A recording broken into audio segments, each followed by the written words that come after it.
Alright, now let us do financial math. It's been a while since I actually done this topic.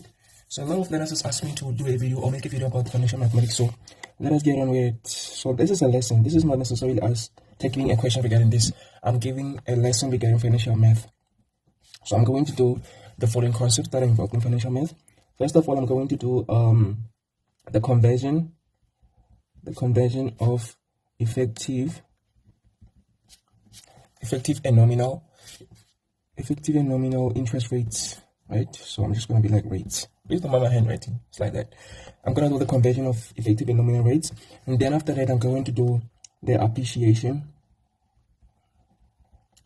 Then appreciation, I'm going to do inflation and investment, right? Or saving, investment or saving. And then I'm going to do depreciation. So depreciation, I'm going to do it using linear or simple interest rate, and also utilizing the reducing balance scale, okay? And then after I'm done with depreciation, I'm gonna get to the annuity. So I'm gonna do the future value, annuities, and then they are investments, savings, installments. So this notes are for me for the lesson, okay? So please don't mind those. And then I'm going to do the present value. So the present value, payments. So payments, loans, balance. Payments, loans, balance. Right. And then I'm going to do the sinking fund after that. So sinking fund is going to be the last concept that I'm going to cover. Sinking fund in terms of the future value. So in terms of the future value or in terms of the present value. So this video is going to be too long because this is a lesson. Okay, I shouldn't forget, for this once I have to talk about the number of n, which is the number of whatever. It can be payment, it can be installment, right? I should also not forget what is it that I shouldn't forget in this lesson? I shouldn't forget the timeline. Don't forget the timeline. I shouldn't forget the timeline as well. Or a number line. A lot of learners know it by a number line. Number line, what am I saying line of? Okay, a number line. Okay, let's get on with it. So I'm gonna do the conversion. So number one, the conversion of effective and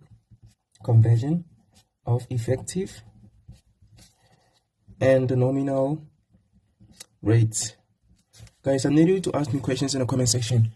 Please recommend a topic that you want for me to do a video about, so that I can accommodate your needs. Okay, because if you don't actually tell me what you want me to make a video about, I'm just gonna do random videos. So I'm just gonna pick a random topic in physics, chemistry, or math, and then do a video about. You know what I'm saying? So there's certain learners that I'm not gonna be able to reach, and there's certain learners that I'm going to be doing videos about topics that they're very good at. You know what I'm saying? So I want to make sure that I'm able to help you with these videos. You know, so please suggest videos that suggest topics that you want me to make videos about, or the concepts that you want me to make videos about. Okay, the conversion of effective and nominal rate. This is one of the things that actually annoyed me in financial math, but we have to do it because it is allocated marks as well in the question paper, right? So this is how you convert effective rate to nominal rate and vice versa, nominal rates to effective rates. You utilize this formula, which is, by the way, not given in the back of the paper or in the formula sheet, okay? So this is a formula that you should know by heart. So it is like this. It is 1 plus effective rate is equal to, in brackets, 1 plus I nominal, which is the nominal rate, over k to the power of k. So this formula here, you are supposed to know it by heart. Nobody's gonna remind you of this topic, of this formula in the examination. So this is a formula that you're supposed to know by heart. Okay.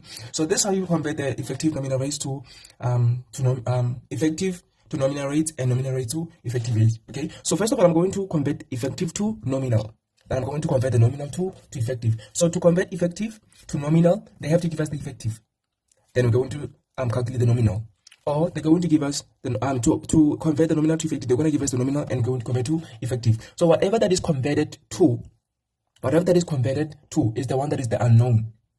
Okay, so if we have to convert to the nominal rate, it must be the unknown. If we have to convert to effective rate, it has to be the unknown. So I'm going to do first I'm going to convert to the nominal rates, which means I'm going to make this the unknown, right? So maybe, for example, they've given us that the effective rate is equal to 15%.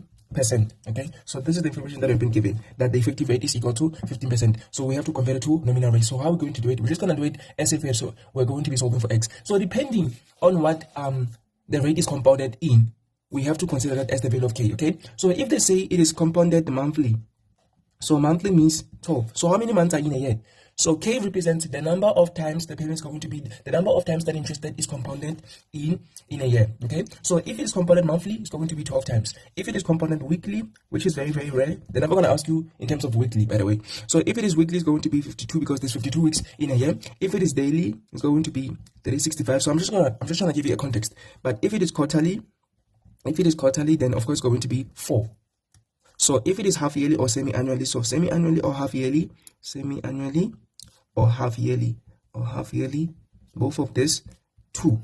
Okay, so that means value of k is going to be 2 here, it's going to be 4 here, it's going to be 365 here, 52 here, and 12 here. But the most common one is monthly. So most of the times it's going to be like compounded monthly. That means the value of k is most likely going to be 12. Okay, so that's how we're going to convert to nominal rate. We're going to be like 1 plus the effective, which we have been given, it is 15%. So we're going to be like 15 over 100 is equal to then 1 plus, by the way, the only unknown here is going to be the nominal rate. Okay, k is not given, but it is given indirectly. It is given, but it is given indirectly. Okay, so don't think that k is not there. The fact that I've said compounded monthly means that the value of k is there. Okay, so we have the I nominal, so I'm just going to be like in, because I don't have enough space, over k, which is 12 to the power of 12. So the only unknown you can see here is this nominal rate, right? So we're just gonna do our algebra. So we're going to find the 12th root on both sides. So we're going to be like 12 root of 1 plus 15 over 100 is equal to, if we do the 12th root of that, so 12 is going to cancel, that's 1 and 12 is going to cancel the root 12. We're going to be left with 1 plus the I n over 12. So I'm not going to convert anything. So one thing that I have to tell you is that in financial mathematics, you do not convert nothing. You only convert when you are at the final answer. Before the final answer, do not convert anything at all. That means we're not going to press our calculator and convert this here. At least that is an advice for me. But if you if maybe you prefer to type this into the calculator and write it as a decimal, then that's on you. Okay, my advice is do not convert this at all. Leave it as it is. Okay, so we're going to minus 1 on both sides. So we're going to be like 12 root 1 plus 15 over 100. Then we're going to minus 1. And then we're going to be left with the nominal rate over 12. Then we're going to multiply both sides by 12. So we're going to be like multiplied by 12. Remember that this 12 is multiplying everything inside the bracket, even the 1, even the negative 1. It is not just multiplying this, okay? So this 12 is going to cancel that 12. So that means that the nominal rate is going to be equal to, then this is what you press into the calculator, okay? So for you to get an accurate value, you only press the calculator when you are at the final answer. So this is what you're going to type into a calculator and get the final answer. So we're going to be like 12 multiplied by the 12th root of, so the 12th root of what? The 12th root of 1 plus 15 over 100, this thing minus 1. Okay, so this is what you're going to multiply by 12. Here we have it here. Okay, right. So we're going to be like equal to, and then of course to 4 decimal places. Please do it to 4 decimal places. So we're going to be like, this is equal to 0.1406. Okay, so convert it to 4 decimal places first. So we have the nominal rate is equal to 0.1406. But if we had to convert it to percentages, we're going to multiply both sides by hand. So we're going to be like nominal rate is equal to 14.06%. The reason I said convert it to 4 decimal places here, it is so that when you multiply, when you convert it to percentages, or when you convert it to percentages, you're going to have 14 point, then you're going to have 2 decimal places. So when you multiply by 100, this is going to be here, and then you're going to have 2 extra decimal places. But if you convert it to only 2 decimal places here, meaning 0.14, you was only going to get 14% here. Okay, so we want to make sure that we get 14 point something, 2 decimal places. So that's why I said convert it to 4 decimal places first, and then convert it to 2 decimal places after you've converted to percentages. So this is how we convert an effective rate to nominal rate. Okay, it is just this simple. It is going to be a maximum of 3 marks. They're going to mark you formula, substitution, and the answer. Okay, so this is going to be just 3 marks. Or they can actually ask you to convert the nominal to effective. So let us convert the nominal to effective. For example, they're going to give you a nominal rate of maybe, let's say the nominal rate that they're going to give you is maybe 19%. 19%, maybe like this is the nominal rate. Convert it to effective. And then they said to you, maybe they're going to be like weekly, because I've already done monthly. Maybe they'll be like quarterly. Okay, so let us do quarterly. Maybe they're going to be like, it is compounded quarterly, the interest, right? So the fact that I say compounded quarterly, we're going to be like 1 plus I effective. Remember that I said that this formula, you must know it by heart. You're not going to be given this formula in the question paper. So we're going to be like 1 plus and then I nominal over k to the power of k. We don't have this. This is what we are calculating. So we're going to be like, let us already take negative 1. I mean 1 to the right hand side. It is going to become positive negative. So we're going to be like effective rate is equal to the whole of this. So we're going to be like 1 plus, what is the nominal rate? It is 19%. So we're going to be like 19%. Over 90% is the same as 0.19 over 100. So because I don't have enough space, I'm not going to write 19 over 100. Because also it's going to like make a very long fraction. So I'm just going to write 19% over k. Because they said quarterly, that means k is equal to 4. So we're going to be like over 4 to the power of 4. And then don't forget that we have taken positive 1 to the right hand side and making it negative. So we're going to have minus 1. So calculating the effective rate is much simpler than calculating the nominal rate. Because now we're going to just type this into the calculator and get the answer. So we're going to be like, in brackets, 1 plus 19%, so 19% over 4 to the power of 4, then minus 1, right? So this is here. I want to make sure that we can actually see that, okay? So we're just going to type this into the calculator, and we're going to get 0.2040. So I've already converted to 4 decimal places first. So we have 0.2040, and then to percentage is going to be 20.40%. And this is how we calculate the effective interest rate. From what? From the nominal interest rate. Okay, so I have to also mention something, right? So let us first look at the first example. In the first example, the effective rate was 15% given, right? How much did we get for the nominal rate? We got 14.06. Effective was 15. The nominal was 14.06. In the second example, the nominal was 19. The nominal was 19, and the effective is 20.40. So what does that imply? It implies that if you're comparing these answers here, so let me actually highlight this. So initially we had the effective as 15, and then we had the nominal as 14, and then we had the nominal as 19, but the effective as 20. So what does that imply? This implies that always the effective interest rate is greater than the nominal interest rate. Okay, so that is what that suggests. It suggests that, not actually suggests, it indicates that the effective interest rate is always greater than the nominal interest rate. So this is a result that you must know by heart. There is no way you're going to get an effective rate that is smaller than the nominal rate, or the nominal rate that is greater than the effective rate. If that happens, there is somewhere that you have made a mistake at. So that is the first thing that you have to look at or observe after calculating either of them. So after calculating the effective rate, you have to compare it. You have to compare it with the nominal rate. If it is greater, then you're on the right track. But if the effective is smaller, there's somewhere in your calculations where you made a mistake at. Okay, so this is very, very important. So keep this in mind. Okay, now we have done the conversion. Let us do the second thing, which is the appreciation. I'm gonna go to the next page because I've run out of space. Well, I know that spelling for financial, I wrote it very incorrectly. I don't think that is important. I just want to let you know that this is supposed to be C and not T. Right. So let us do the second concept, which is the appreciation. So number 2, appreciation, which I'm going to talk about inflation and savings or investment. Savings or investment. So I'm going to give you a real life example. Okay. So imagine yourself or me. Yourself. Okay. Imagine yourself. Okay. So you want to let us start with the savings or the investment. Okay, so let us say that you have 1,000. I know that you may not have it, but we'll just make an example. All right, so let us say that maybe you have 1,000. Okay, so you have 1,000 in your bank account. You have 1,000 in your bank account. This is the amount that you have, right? On this amount that you have, you like I want to buy I want to mention something that is unisex. That means it applies for both girls and boys because I don't want to look biased. Okay, so maybe let us say that you want to buy a bicycle. Okay, so you want to buy a bicycle. So this bicycle, so this is the goal. Goal is to buy a bicycle, or buying a bicycle. Let me say buying a bicycle. So the goal is buying a bicycle. Buying a bicycle, right? So this bicycle costs what? This bicycle costs 9,000. This is barely an example. Okay, so you want to buy a bicycle that costs 9,000. You only have 1,000, right? So you're like, I want to buy a bicycle. I want to have a bicycle, but it doesn't matter if I don't have it now. I don't mind having it later. even if it takes me 3 years or whatever the case may be, okay? As long as I have a bicycle in my life, okay? As long as I have owned a bicycle one time in my life, okay? So yeah, I want to buy a bicycle and it is 9,000. So I don't have the 8,000 to add to my 1,000 to buy this bicycle. So how am I going to be able to accumulate 9,000 in a certain period of time? So you're going to consider appreciation, which is what you're going to be doing in this example, okay? So you're going to consider appreciation in terms of investment or savings. I'm going to do inflation after that, okay? So this is in terms of investment or savings. This is in terms of investment or the savings.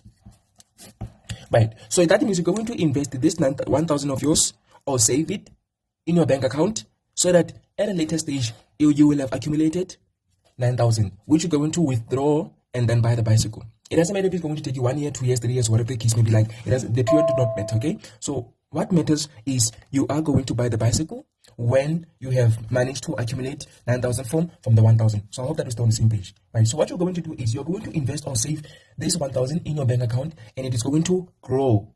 So it's going to accumulate to 9,000. We do not know how long it's going to take for that to happen, okay? But this is what's going to happen. So you're going to take your 1,000, go to the bank, and then deposit. Okay, so you're going to deposit. So I should actually mention that the keyword here is deposit. This is the keyword for appreciation, deposit. Right, so you're going to deposit 1,000 into your bank account, and then you're going to let it grow. Okay, so you're going to let it grow for a certain period of time, 1 year, 2 years, 3 years, 10 years, whatever the case may be, right? And then after you will have grown to 9,000, you're going to withdraw it and then go buy your bicycle. So that is the scenario. I hope that you understand it, right? So what's going to happen is when you get to the bank is going to give you an interest rate at which your money is going to grow. Okay, so they're going to let you know that your money is going to grow at this rate. So what is the rate? Maybe they're going to give you a rate of maybe, for example, 60%. Okay, so they're going to let you know that the rate at which your money is going to grow is 60%. So this is the interest rate. So this is the interest that you're going to get. You're going to get a 60% interest every year. Okay, so when you are dealing with appreciation, I have to mention that the money is always going to be compounded per annum, okay? So the interest is always going to be compounded per annum or annually, okay? So it is always going to be compounded per annum or annually or yearly, okay? So it is always going to be compounded per annum or annually or yearly. They all mean the same thing, okay? It is not going to be compounded monthly, quarterly, half-yearly, weekly, daily, and so on, okay? It is always going to be compounded per annum. You have to know that, okay? They're not going to let you know that in examination. That's what you're supposed to know. So I've already told you that. So keep that in mind, okay? So this is the interest rate. So this is the rate at which the money is going to grow, right? And of course, we have the money that we're going to invest, which is 1,000. So we're going to deposit this 1,000 into the bank account for it to grow at this rate. So how long will it need to take for the money to grow to 9,000 or more than that? So that is what we're going to calculate, okay? So we already know that the goal which is A is equal to 9,000, okay? So the goal is 9,000. So how long is it going to take? So how many years is it going to take? Remember that it's per annum, so annum is year. So how many years, okay? So how many years is it going to take for this money of ours, 1,000, to grow to 9,000 or more? That is what you're going to calculate. So this is the formula that you're going to utilize when you are dealing with appreciation scenarios. This is an appreciation scenario, okay? So you're only going to do a one-time investment or a one-time deposit. So appreciation, you only do a one-time investment. So I'm going to write it here at the top. So one-time investment. One-time investment. Okay, so this is a one-time investment. You do not invest every month. You only deposit the money once, or you invest the money once, and then you're going to let it grow for a certain amount of time. You only do a one-time investment. I have to mention that. It is very, very important, okay? So you're only going to do a one-time investment. So this is the formula that you're going to utilize for appreciation scenarios in the question paper. So if they give you appreciation scenario, then you're going to utilize the formula A is equal to P into this formula. It is given in the question paper. So 1 plus I to the power of N.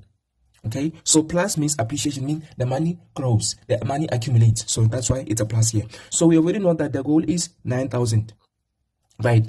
So we're going to invest 1,000 for us to get this 9,000. So how long is it going to take? We're going to be like 1 plus the interest rate is 60%. So we're going to be like 0.6, which is 60%.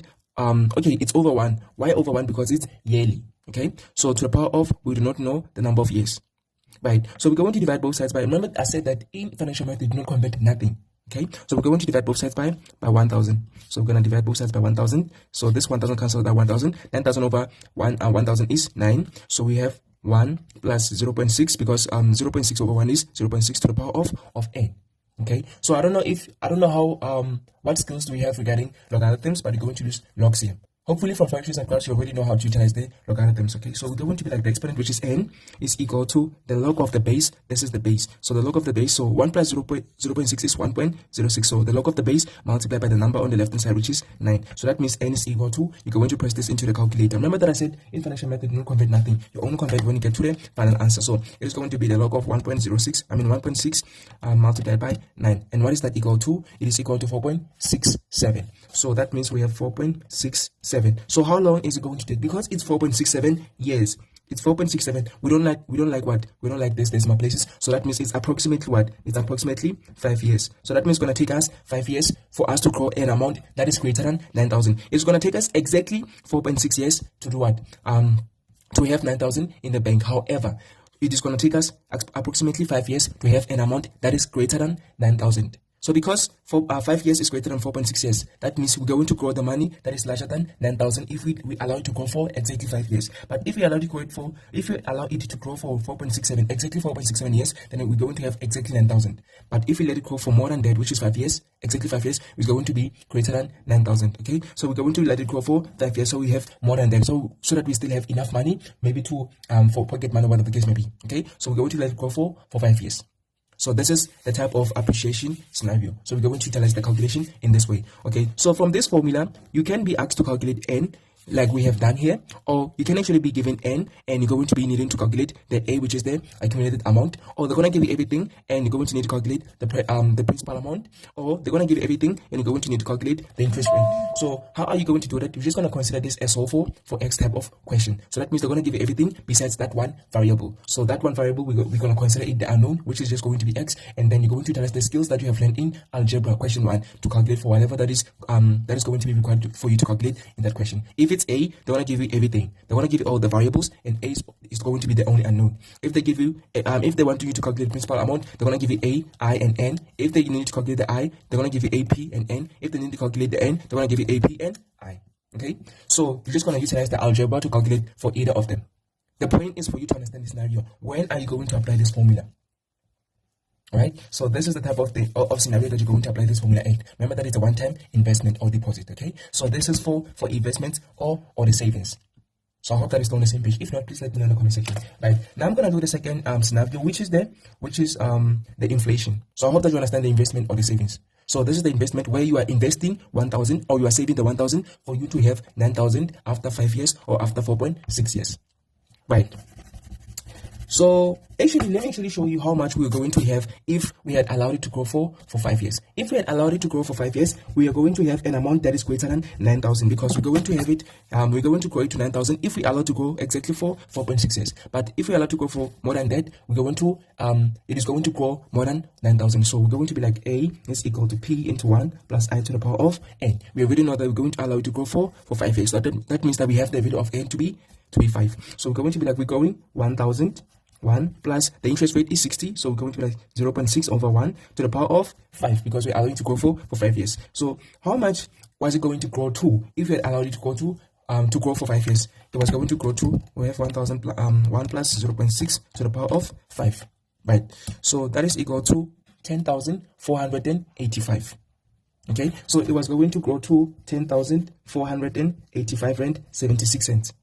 So this is the amount that it was going to grow to. This is the accumulated amount. Okay, so that means that now that you were going to grow it for 5 years to become 10,485 rand 66 cents, that means you were going to be able to afford your bicycle of 9,000 and have some change. So that means the change was going to be 1,485 rand 76 after buying the bicycle. That means you still have enough to save again.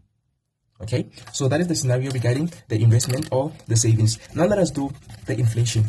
So I'm going to cut the video because it's going to take me too long erasing all of this. Alright, now let us do the inflation. By the way, the bicycle example was for the investment or the savings. Now we are doing the inflation example, so we're going to utilize a different example, okay? Alright, so sometimes they're going to give you an inflation type of scenario. So what is an inflation? The word inflation means an increase in price of goods. Okay, so the inflation is the increase in price of goods. Alright, so they're going to give you maybe an inflation scenario, or we have to know it at least, okay? So inflation type of scenario is when a certain product increases, the price for a certain product increases over the years. For example, the bread nowadays costs more than 20 rand, or 20 rand at least, you know what I'm saying? But 10 years ago, maybe let me say in 2008 the bread only costed 9 rand, okay? So it was only 9 rand in 2008, and now it is more than that, it is 20 rand. So the very same product, the price for it has increased over the years, okay? So that is what we call inflation. The price of that bread has increased over the years, okay? So it increases at a certain rate, okay? It increases at a certain compound interest rate, right? So that means we're going to utilize the very same formula to calculate the price of the very same product at a later stage. So we're going to utilize the very same formula, A is equal to P1 plus I to the power of N. So we're going to calculate the price of the very same product at a later stage, okay? For example, let us consider iPhone 17, okay? So let us say that maybe iPhone 17 now, when I say now, I'm talking about 2025, now costs, maybe let me say 17,000. This is just an example. I know that it is more than that, but let us say that maybe it costs 17,000 in 2025.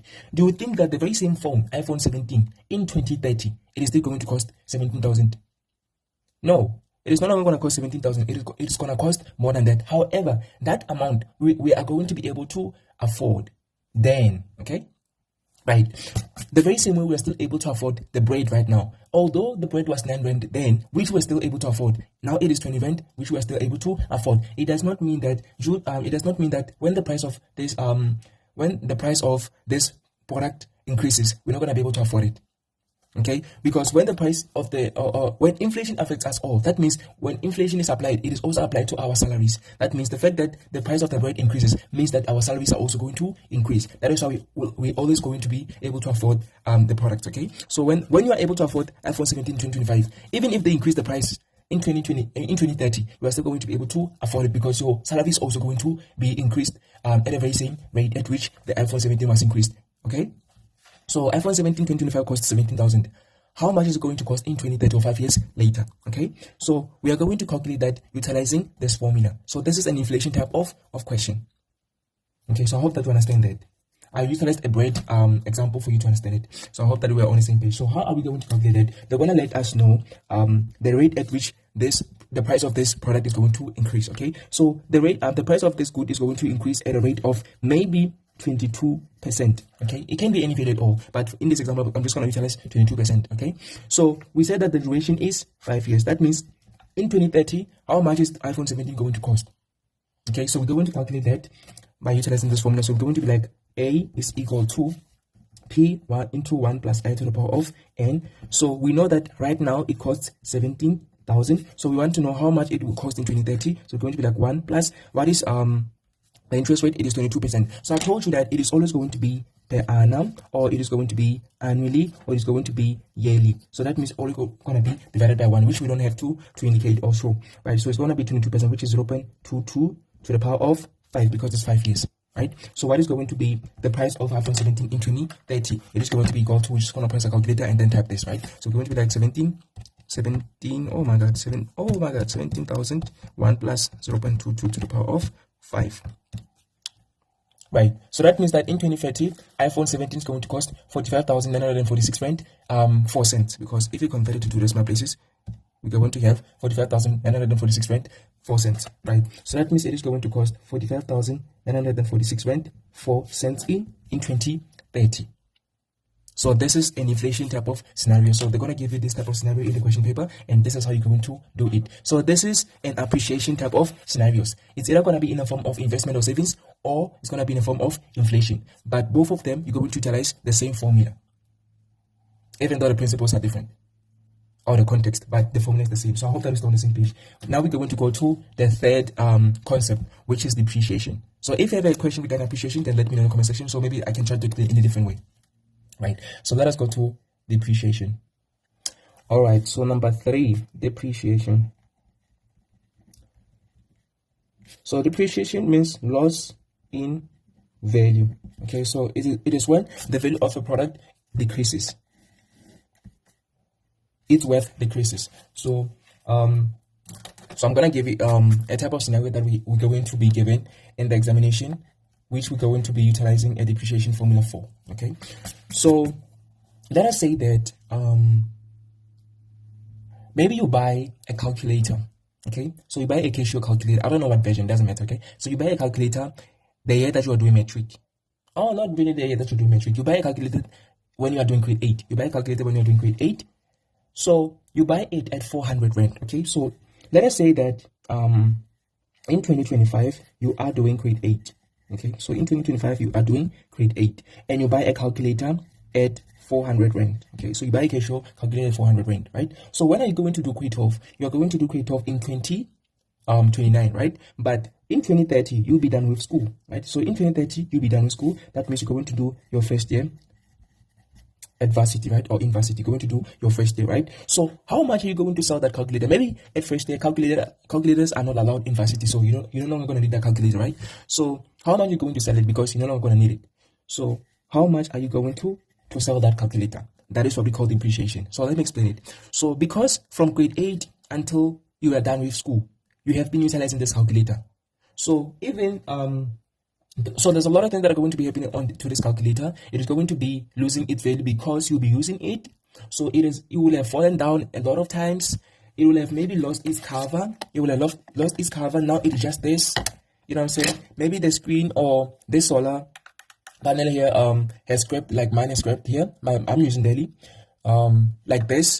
Even the buttons have disappeared like this. You no longer know what this is. You're not even sure that it's a square and so on, right? It has been scratched, it has been stolen and returned, and all of those things has happened. So it has gone through all of those conditions, right? So the fact that you have used it, so usage, the fact that you have used it, it was losing its value. So that means that you're going to need to sell it at a lower price than you had bought it. So if you had bought it at 400 rand, you're going to need to sell it at a lower price. Maybe in 2030, you're going to sell it only at 90 rand because you have used it for 5 years. So that 5 year duration that you've been using it, it has been losing its value. So in 2030, you'll have to sell it at only 90 rand. Maybe to somebody who's going to be doing grade 8 in that year. Okay, so that is what we call appreciation. So what formula do we use in depreciation? Examples or scenarios, we utilize this formula. A is equal to P into 1 minus I to the power of N. So minus meaning the loss in value. That means the price decreases. Okay, so the very same way, this is going to be per annum. So the interest is going to be per annum, yearly, or annually. They're not going to tell you that, okay? Sometimes they tell you, sometimes they don't. But if they don't tell you, you should always know that it's per annum, annually, or yearly, okay? So we already know that it's from 2025 to 2030. So what is the duration? Duration is that 2030 minus 2025. So that's 5. So that's 5 years, right? So that means we have N.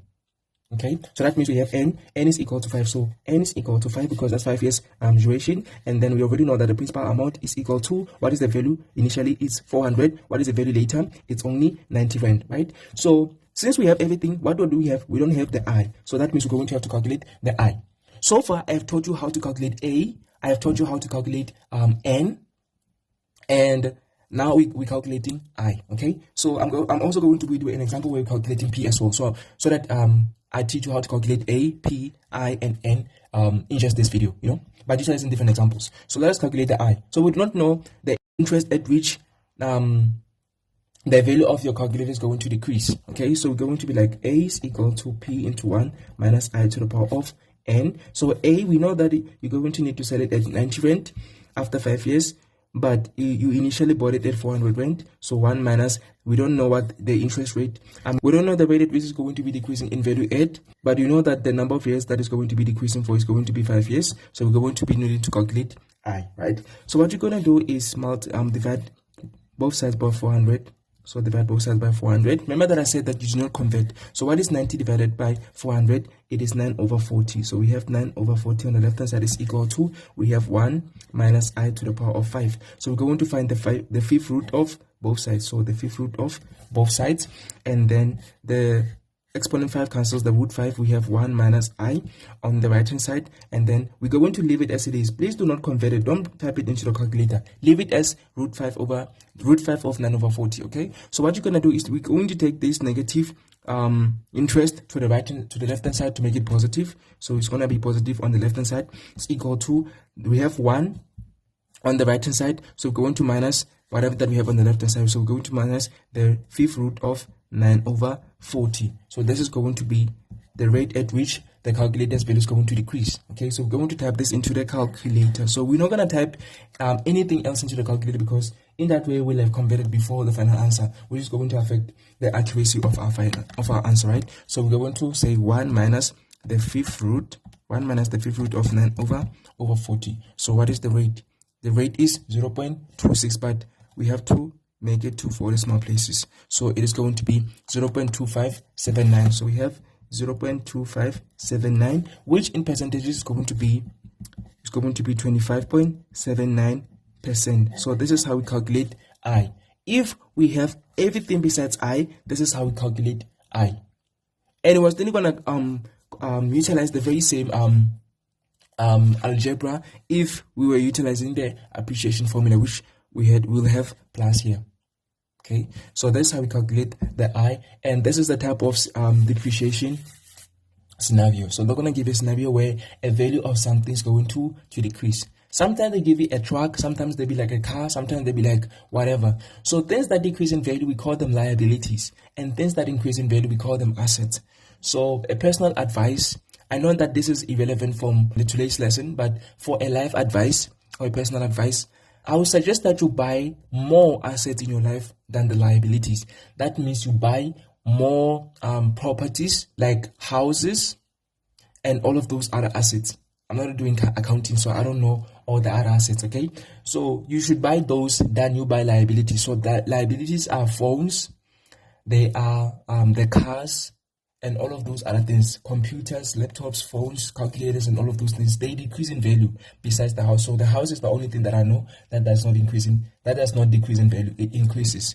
Okay, so you're going to buy a house this year at 1 million, but in 5 years later you're going to sell it at 5 million. So that means we'll have accumulated the money. Okay, so that means for assets utilize the formula of appreciation, and for liabilities utilize the depreciation formula.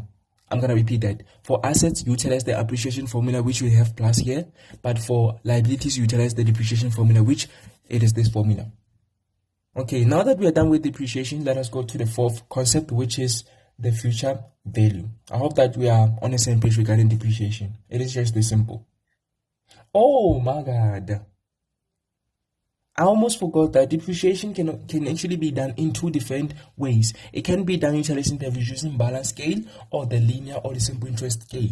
So that means what I've done here is utilizing the reducing balance scale. Okay, so if they ask you to calculate whatever, whether it's A or P or I or N, utilizing the reducing balance scale, you're going to do what I've done here. Okay, so that means you're going to utilize this formula. Okay, so this formula is for reducing balance scale. So if they talk about in terms of reducing balance scale, you are going to utilize this formula. However, if they talk about utilize a simple interest or a linear scale, then you're going to utilize the formula A is equal to P into 1 minus IN. Okay, so you're going to utilize this formula if they say using a linear or a simple interest scale. So my lessons requires you to listen more than see what I'm doing here. Okay, so when I'm teaching, I'm gonna need you to pay attention to what I'm saying more than what I'm actually showing you here, because I know that my handwriting is not actually that good in terms of me showing you what is happening here, but I'm gonna need you to listen to what I'm saying. Okay, so we're going to utilize the formula A into P into 1 minus IN when they say in terms of the linear or the simple interest scale. So let me actually show you how to utilize this formula. So let us use the very same scenario that I had utilized for the reducing balance scale. So you want to buy a calculator at 400 rand. I mean, you bought a calculator at 400 rand, and you're going to need it to sell it at 90 rand after 5 years. After 5 years, right?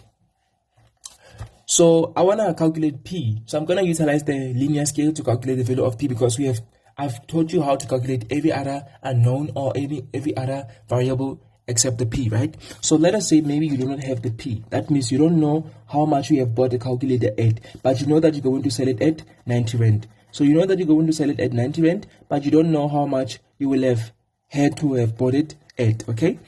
But you know the rate at which the value of your calculator had decreased at, okay?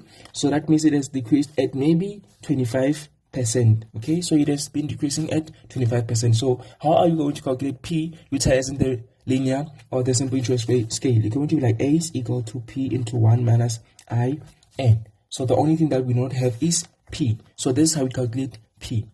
So I'm just trying to make sure that you practice how to calculate A. We have done it already. How to calculate I, we have just done it. How to calculate N, we have done it initially. Now we're doing how to calculate P. So it is not always the case that you're going to need to calculate A. Sometimes they're going to give you A and you're going to need to calculate P. Sometimes they're going to give you P and you're going to need to calculate I. Sometimes they're going to give you everything and you're going to need to calculate N. So it depends on what they're going to need to calculate. So you're just going to utilize algebra, simple stuff. So we know that the value of your calculator is 98 after 5 years, but you don't know how much you must have bought it at. Oh my God, you did not know, so I'm sorry. You do not know. That value you did not know. So you don't know how much you must have bought it at. But, okay, let me say 90 is equal to P into, but you know that the interest rate is 25%. That means you have 0.25. For how many years? For 5 years. Okay, so for 5 years, you're just going to multiply by 5. So the only thing that we do not have is P. So simple stuff, we're just going to divide both sides by 1 minus 0.25 multiplied by 5. Simple. We're just going to do that on both sides. 1 minus 0.25 multiplied by 5. So that means P is going to be equal to, we're just going to press this into the calculator. So we're going to be like 90 divided by 1 minus 0.25 multiplied by 5. Right, so what is that equal to? That is equal to, why is it negative though? This is 1 minus 0.25 multiplied by 5, so 0.25 multiplied by 5 is 1.25. Okay, 1 minus the, okay, that is why this is negative. That is why this becomes negative. So maybe I should actually utilize a very lower rate. So let us say that maybe the rate was 15, maybe 14. Okay, so let's say that maybe it was 14.3%. Okay, so maybe it was 14.3. I'm just making an example. Okay, so they're not gonna give you a value that is going to cause P to be negative. So I'm just trying to make sure that you understand that P is not gonna be negative. So whatever example that I've utilized here is not the type of example that I'm going to give you in the examination. So please do not worry about getting a negative answer. Okay, so it was just my error in this example. So maybe let us say that they've given us an interest, a rate at which the price is going to, the value is going to be decreasing is 14.3%. So how we going to calculate the P? We're going to be like A is equal to P 1 minus I N. Pick also that when we utilize the linear scale, the N multiplies the I, which is the rate, right? But when you utilize the reducing balance, N is an exponent. We have A is equal to P 1 minus I to the power of N. So N is exponent when utilizing the reducing balance, but it multiplies the I or the interest when we're utilizing the linear or the simple interest scale, right? So we're going to be like 90 is equal to P. We calculating P, right? 1 minus, and then we have interest. Oh, that is what we're calculating. Oh yeah, we have the interest to be 0.143 multiplied by 5 years, right? So we're going to divide both sides by 1 minus 0.433 multiplied by 5 on both sides. So 1 minus 0.143 multiplied by 5. So we're going to say P is equal to, then we're going to press this into the calculator. So we're going to be like 90 over 1 minus 0.143 multiplied by 5. So what is that equal to? Okay, now that makes sense. This is equal to 315 rand 79 cents. So if we convert it to 2 decimal places, we're going to have 315 rand 79 cents. So that means that your calculator will have been worth 315 rand 79 cents. So this is how we calculate the value of P. You're not going to get the value of P that is negative. So that was just my error. Please do not worry about that, okay? So that means that your calculator must have been worth 315 rand 79 cents. If you sold it as 90 rand after 5 years at a rate of 0.143 or 14.3%. So that's how we calculate P. And this is how we utilize the depreciation formula of the linear or the simple interest scale. Okay, so I hope that we're still on the same page regarding that. Now let us go to the other concept, which is the future value and the present value annuities, but I'm going to do that in a different video. Okay, so I'm going to do the future value, the present value, and the second fund in a different video, or maybe I'm going to chop them up into 3 separate videos as well. Okay, so this is going to be the end of the video. So I hope that you have enjoyed, and also I hope that this has been helpful, and now you understand how to utilize all of the formulas in each of the concepts that I have covered in this video. Thank you.